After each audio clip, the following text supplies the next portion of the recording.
भक्ति में सबसे बड़ी बाधा क्या है? आपका भजन नष्ट कब होता है? जब आपको किसी में दोष दिखने लगता है। और आपके भजन का फल क्या है? आपको दोषी में भी गुण दिखने लग जाए, यह आपके भजन का फल है।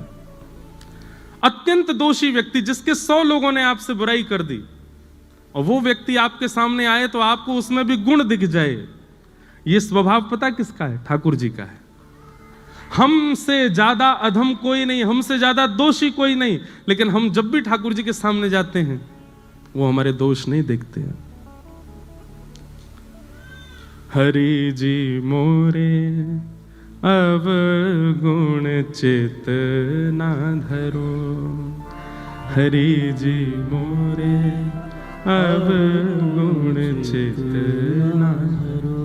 ठाकुर जी अवगुण देखते भी नहीं।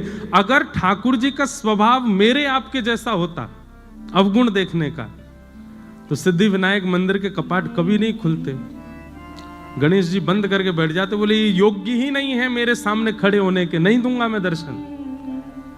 यदि ठाकुर जी हमारे आपके जैसे स्वभाव के होते तो पंडरीनाथ भगवान के कभी दर्शन नहीं होते। हम मानव हैं, हमको दोष ही दिखता है, और वो भगवान है, वो अत्यंत दोषियों में भी गुण देखते हैं। पूतना मारने के लिए आई थी। अहो वकीयम स्तन कालकूटम जिघांक्षया पाययदाप्य साध्वी लेभे गतिम धातृचितां ततोन्यम तम वा दयालुम शरणं व्रजेम। पूतना अपने पयोधर में विष लगा करके भगवान को मारने के लिए आई, और भगवान ने उसके पयोधर का पान करके उसको कौन सी गति प्रदान की? जो माता यशोदा को प्राप्त होनी चाहिए, जो भगवान की मां को गति प्राप्त होनी चाहिए, ठाकुर जी ने वो गति पूतना को प्रदान कर दी। देवताओं ने ठाकुर जी से प्रश्न किया, आपने ऐसा क्यों किया? आपने पूतना में ऐसा क्या देखा जो उसको मातृगति प्रदान कर दी? भगवान कहते हैं उसका कुल अच्छा नहीं, उसकी जाति अच्छी नहीं, उसका नाम अच्छा नहीं, उसका स्वभाव अच्छा नहीं, उसका कर्म अच्छा नहीं, कुछ भी तो अच्छा नहीं था, फिर उसको गति क्यों प्रदान कर दी आपने? तो भगवान कहते हैं उसकी मारने का तरीका हमको अच्छा लगा। जैसे मां पयोधर पिलाती है, ऐसे पयोधर पिला के मारने आई थी, इसलिए हमको अच्छा लगा। देखो कैसे हैं ठाकुर जी, वो अत्यंत दोषी में भी गुण देखते हैं, और हम अत्यंत गुणवान में भी दोष देखते हैं। इसमें दोष क्या है? इसमें कमी क्या है? इसमें बुराइयां क्या है? इसकी गलतियां क्या है? और यही हमारे भजन का सारा फल नष्ट हो जाता है। इसलिए मैं हमेशा से कहता आया हूं, ये आज की कथा में कह रहा हूं या अपने ऊपर कोई बात रख करके कह रहा हूं, नहीं, मैं प्रिपेयर्ड था कि मेरे पीछे पड़ेंगे लोग, मुझे पता था, मुझे पता था कि ये सब होना है, क्योंकि मैं कथा कहता हूं, और कथा कह नहीं रहा हूं, आपको नहीं सुना रहा हूं, मुझे स्वयं को भी सुनाता हूं। और सत्य बता रहे हैं, ये 10 वर्ष की कथा ही मुझे पिछले 10 दिनों से जिवा रही थी, मेरी ही कथा, कि मैं प्रसन्न हूं, मैं आनंद में हूं, मैं संभला हुआ हूं, मुझे कोई दिक्कत नहीं। कथा निर्माण करती है, 2 चीजें आपके चित्त में आती हैं, एक तो दोष दृष्टि खत्म होती है, और दूसरा मौन रहना सीख जाते हो, लेट गो करते हो चीजों को, ठीक है जाने दो, ये दुनिया का अंत नहीं है, दुनिया इससे भी खतरनाक होगी आगे। हम व्यास मंच से बैठ करके कह रहे हैं इससे भी ज्यादा खतरनाक होगी मेरे लिए, आपके लिए, पर आपका उद्देश्य दुनिया है ही नहीं, आपका उद्देश्य दुनिया की प्रसन्नता है ही नहीं, आपका उद्देश्य ये है। इसलिए दुनिया क्या कहे उसकी चिंता मत कीजिएगा, कौन अच्छा कर रहा है कौन बुरा कर रहा है चिंता मत कीजिएगा, अपना समय व्यर्थ मत करो, भजन करो, ठाकुर जी के जीवन उनकी प्राप्ति में लग जाओ आगे।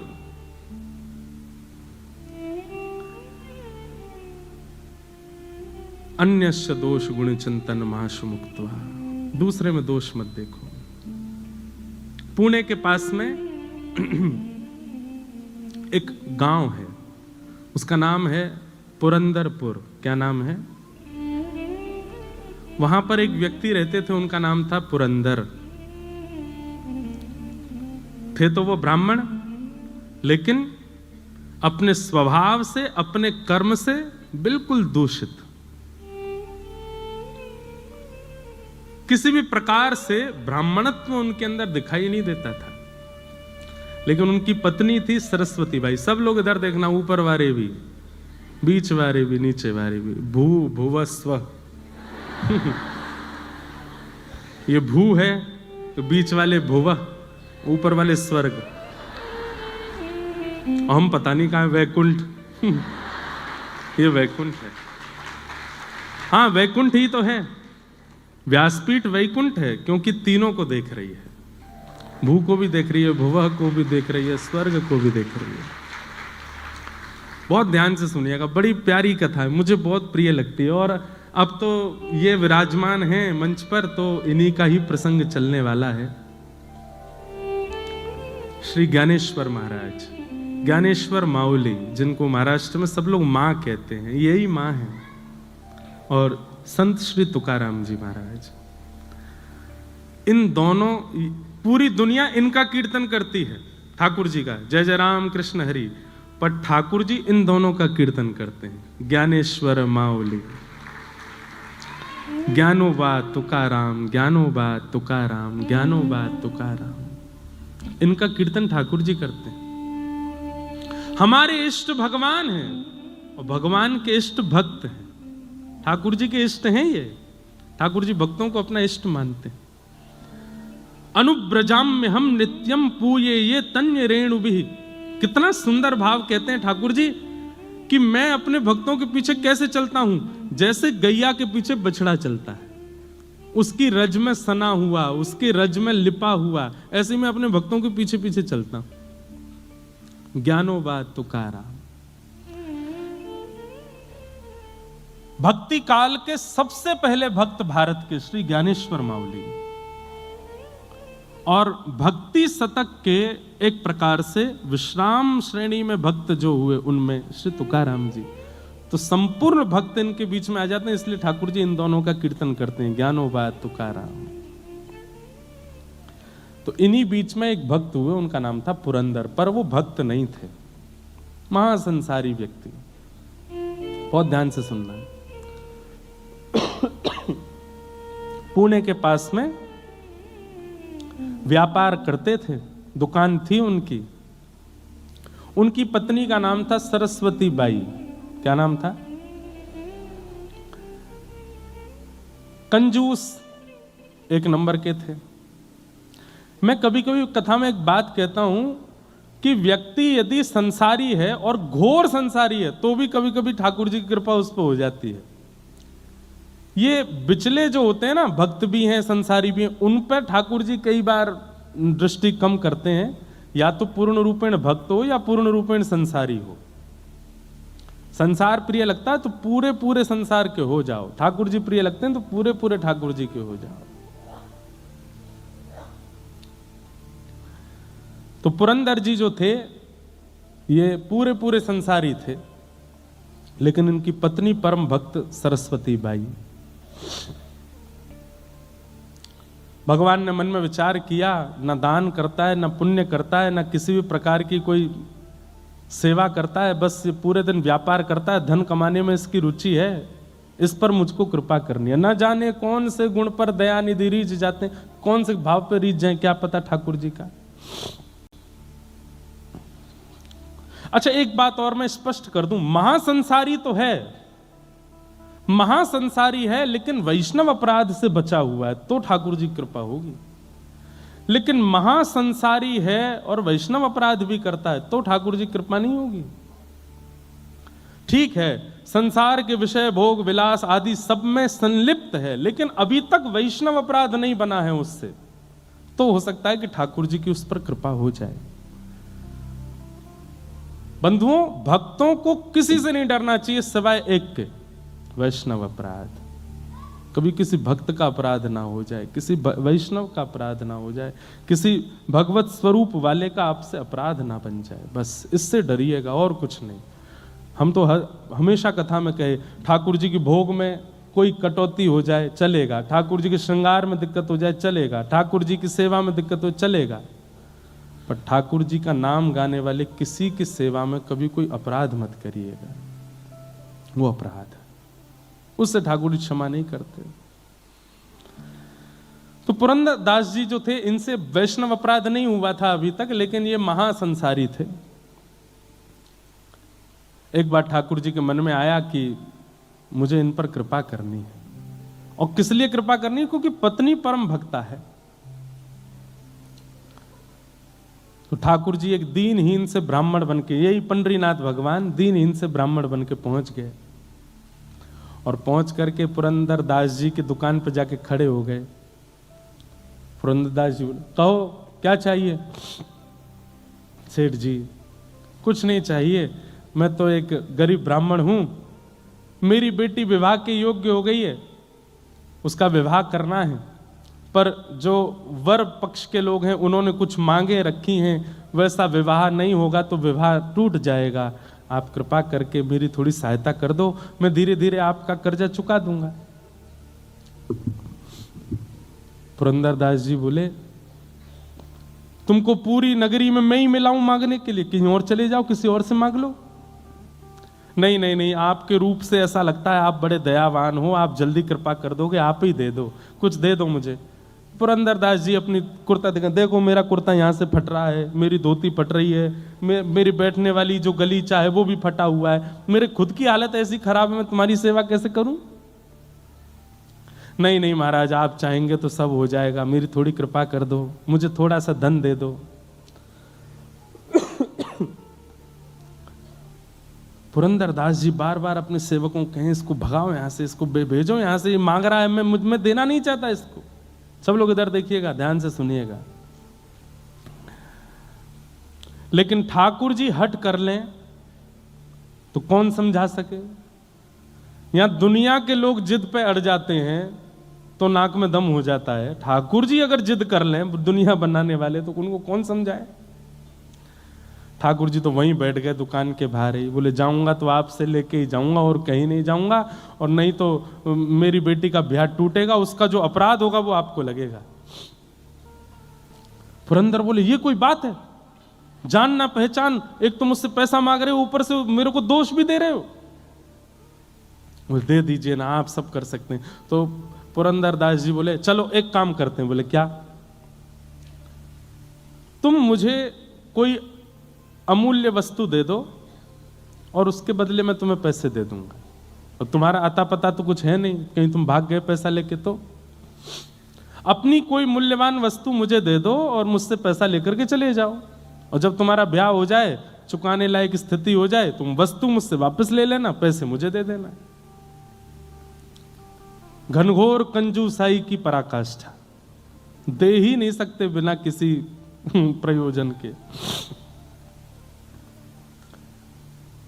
ठाकुर जी बोले, मेरे पास तो कुछ भी नहीं है, मैं कहां से लेके आऊं? बोले, तो भैया देखो, अब मैं राजी हो गया हूं। हाँ भाई, नगर के लोग इकट्ठे कर लिए, देखो मैं इनको देने को तैयार हूं, पर मैंने एक शर्त रखी है, ये अपनी कोई वस्तु मुझे दे दें, बदले में पैसा ले जाएं, बेटी का ब्याह कर लें, जब चुकाने की स्थिति हो तब वापस अपनी सामग्री लेके मुझे पैसा दे जाएं, कोई बुराई है? संसार के लोग बोले, नहीं नहीं बिल्कुल ठीक है भैया, इतना तो करना चाहिए। ठीक है भैया, मैं जाता हूं, कुछ लेकर के आता हूं, लेकिन भैया ये भगवान हैं, इनकी चतुराई के आगे किसी की नहीं चलती। ठाकुर जी बोले, मैं अभी आता हूं कुछ लेकर के। बोले, हाँ जाओ, लेके आओ। भगवान सीधे पुरंदर दास के घर पहुंच गए। घर में सरस्वती बाई बैठी थी, द्वार पर आकर के रोने लगे, गिरने लगे, सिर पटकने लगे। सरस्वती बाई तो परम भक्त थी, उसके अंदर तो दया आ गई, दौड़ करके आई, अरे अरे महाराज जी क्या कर रहे हो आप ऐसी स्थिति क्यों हो गई, इतने विचलित क्यों हो रहे हो, क्या बात है बताइए, पूरी बात बताइए। मेरी बेटी का ब्याह है, मैं पैसे लेने आपके पति के पास गया हूं, उन्होंने देने से बिल्कुल मना कर दिया। मैं दूसरी जगह गया, वहां भी मना कर दिया। मैं तीसरी जगह गया, मैं पूरे नगर में घूम गया, लेकिन फिर ठाकुर जी एक बात बोले, ये नहीं कहा आपके पति, ये कहा एक राजी हो गया देने को, लेकिन उसने कहा है बदले में कोई वस्तु दो और पैसा ले जाओ। मैं कहां से कोई वस्तु दूं? मेरी बेटी का ब्याह है, कुछ कृपा करो, आप कोई वस्तु मुझको दे दो। बोली कि मेरे पति इतने कंजूस हैं कि मेरे सारे गहने भी तिजोरी में रखते हैं, मैं क्या दूं आपको। लेकिन भक्त का एक स्वभाव होता है, वो किसी के नेत्रों के आंसू देख करके पिघल जाता है। संत हृदय नवनीत समाना, संत का हृदय, भक्त का हृदय मक्खन के जैसा होता है, दूसरे के ताप से पिघल जाता है। सरस्वती बाई देख नहीं पा रही थी जिस विचलनता में वो व्यक्ति था। अपनी नाक में केवल एक कांटा जैसा पहना था सोने का, तुरंत उसको निकाल करके कहा मेरे पास में यही है और कुछ भी नहीं है, अगर इससे आपकी बेटी का ब्याह तो नहीं हो पाएगा पर थोड़ी सहायता तो हो जाएगी, मैं ये आपको दे देती हूं, आप ले जाओ। भगवान बड़े प्रसन्न हो गए, जय हो जय हो, ठीक है, ऐसी थोड़े थोड़े बूंद से ही सागर भर जाएगा, गागर भर जाएगा, आपने थोड़ा दे दिया, कोई और दे देगा, लाइए दे दीजिए। नाक का वो सामग्री उतार करके दे दी। ठाकुर जी लेकर के सीधे पुरंदरदास के पास ही पहुंचे। तुमने कहा था कि कोई वस्तु दे दो, उसके बदले तुम पैसा दोगे, लो वस्तु, लाओ पैसा दो। पुरंदरदास ने जैसे ही देखा, ये तो मेरी पत्नी का ही नाक का कांटा है, तुम कहां से लाए? बोले इससे तुमको क्या, तुमने कहा था कि वस्तु दो और धन ले जाओ, वस्तु दे दी, अब धन दे दो। भैया ठाकुर जी जैसा स्क्रिप्ट राइटर नहीं देखा मैंने। आपकी बंबई नगरी में एक से एक राइटर होंगे, एक से एक प्रोड्यूसर, डायरेक्टर, स्क्रिप्ट राइटर होंगे, बट ठाकुर जी जैसा कोई नहीं है। हम आप सबकी स्क्रिप्ट इतनी खतरनाक लिख रखी है उन्होंने, कल क्या हो जाए पता नहीं, कुछ पता नहीं है, कब कहां किसके कैसे मोड़ देते हैं। जय हो। ये डायरेक्टर हैं, ये प्रोड्यूसर हैं, लेकिन जैसे वो एक होता है ना, ये तो चलो स्क्रिप्ट वगैरह इन्होंने लिखी, डायरेक्ट आदि इन्होंने की, पर कई बार एक्टर को अपने परफॉर्मेंस देने में थोड़ी दिक्कत होती होगी, तो एक अब मेरे को पता नहीं है इतना ज़्यादा, पर बीच कोई सहायक डायरेक्टर भी होता है ना, वो आके समझा दे तुम ऐसा करोगे तो भक्तजन जो है ये सहायक डायरेक्टर हैं, ये आकर के संभालते हैं। बोले घबराओ नहीं, ठाकुर जी ने स्क्रिप्ट भले ही खतरनाक लिखी है लेकिन तुम कर सकते हो। इन भक्तों के चरित्र से हमको एक बल मिल जाता है, हमको एक राह मिल जाती है, हमको थोड़ा संबल मिल जाता है और हम अपनी जीवन की इस मूवी में अच्छा निर्वहन कर लेते हैं। लिखा ठाकुर जी नहीं है सब कुछ, ईच एंड एवरीथिंग, सब कुछ। तो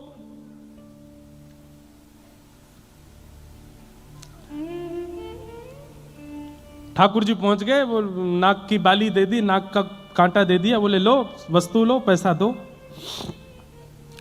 तो पुरंदर को ये बात पता है कि मेरी पत्नी स्वभाव से बड़ी दयावान है, और उसी ने दया करके बिना मुझसे पूछे, बिना मेरी आज्ञा के अपनी नाक की एक कांटा निकाल करके दे दिया। इसको तो मैं पैसा दे देता हूं, लेकिन आज अपनी पत्नी को नहीं छोड़ूंगा। भगवान को जितना जरूरत थी उतना पुरंदरदास ने दे दिया, और उस नाक के कांटे को अपनी तिजोरी में रख के ताला लगा करके, और दुकान में जो काम करते थे सबसे कहा आप सबकी छुट्टी है, जाओ। सेठ जी अभी तो समय हुआ नहीं, नहीं आज जाओ। और ताम्रवर्ण हो रहा था मुक्का, आज अपनी पत्नी को नहीं छोड़ूंगा। दुकान बंद की। तो दुकान में एक कार्य करता था, वो इनकी पत्नी को बहुत मानता था, उसकी भी वो सहायता करती थी। वो दौड़ करके पहले ही पहुंच गया, बोले मां आप अपनी रक्षा कर लीजिए। क्यों, आपकी नाक का कांटा कहाँ है? बोले वो एक दीनहीन सा ब्राह्मण आया था, उसकी बेटी के ब्याह के लिए कुछ मांग रहा था, मुझ में कुछ था नहीं, मैंने दे दिया। बोले उसने जाके आपकी नाक का कांटा ही पुरंदरदास जी को देके पैसा ले लिया। अब वो आपके ऊपर आ रहे हैं, बड़े रोष में हैं और कुछ करने की स्थिति में हैं। मां आप अपनी रक्षा करना। सरस्वती बाई घबरा गई। घर में चित्र लगा था श्री पंडरीनाथ भगवान का, चरणों में प्रणाम किया। मैंने कुछ अपराध नहीं किया, केवल वैष्णव भक्त की सेवा की, और उसके फल में अगर पतिदेव मारने के लिए आ रहे हैं तो मैं अपने पति को रोष युक्त नहीं देख सकती। मैं पतिव्रता नारी हूं, मैं अपने पति को सदा प्रसन्न मुद्रा में देखना चाहती हूं, मैं अपने पति को सदा आनंद मुद्रा में देखना चाहती हूं। वो उठा करके मुझ पर कुछ प्रहार करें, ये उनका राक्षस स्वरूप मैं देख नहीं पाऊंगी, मुझसे देखा नहीं जाएगा। लेकिन वो मानेंगे नहीं, वो आकर के मुझ पर प्रहार करेंगे, मैं उनको उस रूप में नहीं देखना चाहती। इसलिए पंडरीनाथ, आत्महत्या करना वैसे तो महापाप की श्रेणी में आता है, पाप नहीं महापाप। 2000 वर्ष के लिए नरक योनि और कितने हजार वर्षों के लिए प्रेत योनि प्राप्त होती है उसको, जो इस प्रकार से आत्महत्या करे।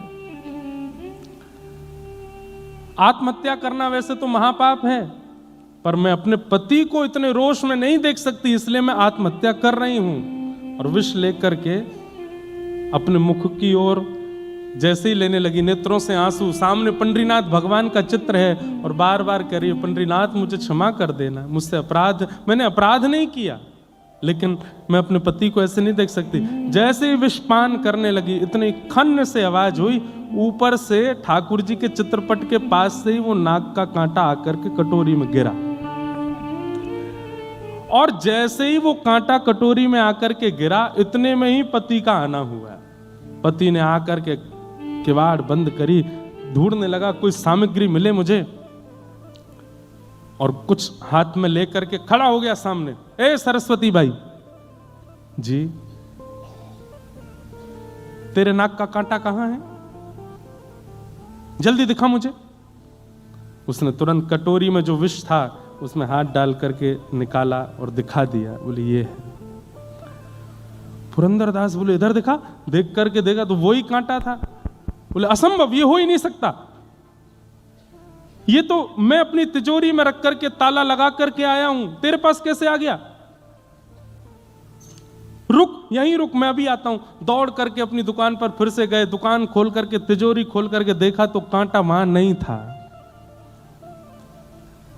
लौट करके आए, ये कैसा जादू सीख के आई है तू, वो कांटा मेरे पास मैंने बंद करके रखा, तेरे पास दोबारा कैसे आया, और ये सब व्यवस्था कैसे बनी, मुझे जल्दी बता। नेत्र भर गए आंसुओं से, और चरण पकड़ करके बोली, सब पंडरीनाथ की कृपा है। एक विरक्त एक परम ब्राह्मण मेरे द्वार पर आके रोने लगा, मैंने उसको दिया, मुझे पता चला कि उसने वो कांटा जाके आपको दिया, और आप रोष में मुझे मारने आ रहे हैं। मैं आपको उस रूप में नहीं देखना चाहती थी, इसलिए विषपान कर रही थी, पंडरीनाथ के सामने रो रही थी कि हे पंडरीनाथ, मैं अपने पति को ऐसे नहीं देख सकती, मैं आत्महत्या कर रही हूं। उसी समय पता नहीं कहां से ये कटोरी में गिर गया। मुझे तो ऐसा लगता है वो ब्राह्मण कोई और नहीं थे, वो साक्षात पंडरीनाथ ही थे। मुझे और आपको अपने चरणों में लगाने के लिए, स्वीकार करने के लिए, अंगीकार करने के लिए ये पूरी लीला की थी। पुरंदरदास के नेत्र बंद हो गए और वो छवि दिखने लगी, कैसे मेरी दुकान पर आकर के बार बार कह रहे थे कि धन दे दो, मेरी बेटी का ब्याह है उसके लिए थोड़ी सेवा कर दो।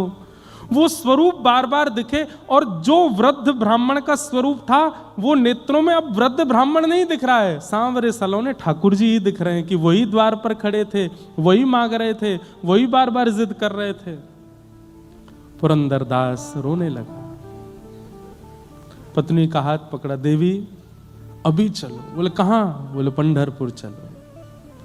उसी समय अपनी पत्नी के साथ घर बार सब छोड़ करके पंढरपुर चले गए, और ईंट पर खड़े हुए अपनी भुजा पर हाथ रख करके श्री पंडरीनाथ भगवान के सामने जाकर के पुरंदरदास ने अपने जीवन का शेष समय ठाकुर जी को अर्पित कर दिया। ठाकुर जी के जीवन को अर्पित हो गए। कान पकड़ के क्षमा मांगी, नाथ मुझे क्षमा कर दो, मैंने अपराध किया। और पुरंदरदास जी का फिर नियम हो गया, हर दिन जाते और ठाकुर जी से केवल क्षमा मांग करके ये कहते, मुझे दंड दीजिए, मुझे दंड दीजिए। जितना मेरी दृष्टि में मुझे समझ में आया, अधिक भी हो सकते हैं, भगवान से पीड़ा दो लोगों ने मांगी है, या तो द्वापर युग में कुंती ने मांगी है या कलयुग में पुरंदरदास ने मांगी है। ठाकुर जी से पीड़ा मांगी। वहां कुंती भगवान से कहती है कि नाथ मेरे जीवन में पीड़ा दे दीजिए, दुख दे दीजिए, दारिद्र्य दे दीजिए, कष्ट दे दीजिए। और यहां पुरंदरदास नित्य पंडरीनाथ भगवान से कहते हैं कि मुझे कष्ट दे दीजिए, दुख दे दीजिए। क्यों? क्योंकि मैंने आपके रूप को नहीं पहचाना, आपके स्वरूप को नहीं जाना। नित्य ठाकुर जी से प्रार्थना करते। एक दिन ठाकुर जी प्रसन्न होकर प्रकट हो गए और प्रकट होकर के बोले, ए पुरंदरदास, क्या रोज कहता है कि मुझे कष्ट दे दो, मुझे दंड दे दो।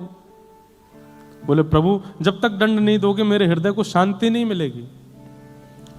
बंधुओं, ये भी एक वैष्णव का स्वरूप है। बहुत ध्यान से सुनिएगा। गलती करने के बाद अपने अपराध का बोध तो सबको हो जाता है, पर अपराध बोध में ठाकुर जी से प्रार्थना करना कि इस अपराध का थोड़ा दंड मुझे दीजिए, ये वैष्णव ही कर सकता है। संसारी व्यक्ति तो भागेगा, मैंने कुछ नहीं किया, और किया तो क्या, मैंने स्वीकार कर लिया, अब मुझे दंड नहीं मिलना चाहिए, अब मुझे पीड़ा नहीं मिलनी चाहिए। पर वैष्णव तो उसके प्रति दंड मांगता है कि मुझे दंड दीजिए। हमारे वृंदावन की भोरी सखी गाती हैं, ऐसो दुख दीजो ही अमार, ऐसो दुख दीजो ही, बिन पद कंज छटा दृग देखे, बिन पद छटा दृग देखे, को सुहावे नाही, ओ को सुहावे नाही, ऐसो दुख दीजो ही अमार, ऐसो दुख दीजो ही। बस्ती छोड़ एकांत बिठाओ, बस्ती छोड़ एकांत बिठाओ, बस्ती छोड़ एकांत बिठाओ, बस्ती छोड़ एकांत बिठाओ, बातन सो घबराही हो, बातन सो घबराही, भोरिए से दुख बिन प्यारी, भोरिए से दुख बिन प्यारी, जीवन व्यर्थ गवाही, ऐसो दुख दीजो ही अमार, ऐसो दुख दीजो ही अमार। वैष्णव यदि कभी कुछ कर देता है ना, उसे शांति नहीं मिलती तब तक जब तक वो ठाकुर जी से प्रार्थना ना कर ले कि मुझे दंड दीजिए नाथ, मुझसे गलती हुई है, मुझसे अपराध हुआ है। वो ठाकुर जी से दंड की याचना करता है। देना ना देना ये उनके हाथ में, लेकिन वो याचना करेगा, मुझसे ये गलती हुई नाथ, इसका मुझे प्रायश्चित नहीं करना, इसका मुझे अपराध बोध हुआ है, पर मुझे तब तक शांति नहीं मिलेगी जब तक आप इसका मुझे सूक्ष्म दंड नहीं देंगे। वो दंड की याचना स्वयं करता है ठाकुर जी से। पुरंदरदास जी कहने लगे, नाथ मेरे द्वार पर आकर के आप मांग रहे थे और मैंने शाम तक बिठा करके आपको रखा, दंड तो मुझे मिलेगा, तब तक मुझे शांति नहीं मिलेगी, दंड दीजिए। तो ठाकुर जी बोले, ठीक है हम एक दंड देते हैं। क्या? भारतवर्ष में जितने भी तीर्थ हैं और जितने भी मेरे मंदिर हैं, सबका पत्नी सहित दर्शन करके आओ, यही दंड है तुम्हारे लिए, जाओ। पुरंदरदास बोला, ये दंड है, ये दंड है, ये तो मेरे लिए आशीर्वाद है, ये तो मेरे लिए और सुख की स्थिति है। ठाकुर रुक्मणी जी बोली, तो फिर एक काम करो। बोले क्या? जिस जिस तीर्थ में जाओगे वहां की मातृभाषा, वहां की जो लोक भाषा है, उस भाषा में एक पद गा करके वहां के ठाकुर जी को रिझाओ, ये दंड है। चलो, हाँ, इसमें थोड़ा परिश्रम है। मैं महाराष्ट्र का हूं, मुझे मराठी आती है। अब मैं दक्षिण जाऊंगा, आंध्र प्रदेश जाऊंगा, केरला जाऊंगा, वहां जाऊंगा, वहां की भाषा में वहां का कीर्तन बनाना मेरे लिए कठिन होगा। ये दंड उचित है। और ये दंड पंडरीनाथ भगवान ने, इसको कहते हैं उत्सव दंड। उत्सव भी हो रहा था, दंड भी हो रहा था। अपनी पत्नी के साथ भारत के एक एक तीर्थ में गए और वहां की भाषा में जाकर के पुरंदर दास जी ने कीर्तन गाया, ठाकुर जी को रिझाया। ऐसे हमारे श्री पंडरीनाथ हैं। ये किसको कैसे, कहां से, किस भाव से स्वीकार कर लेते हैं, भगवान जाने।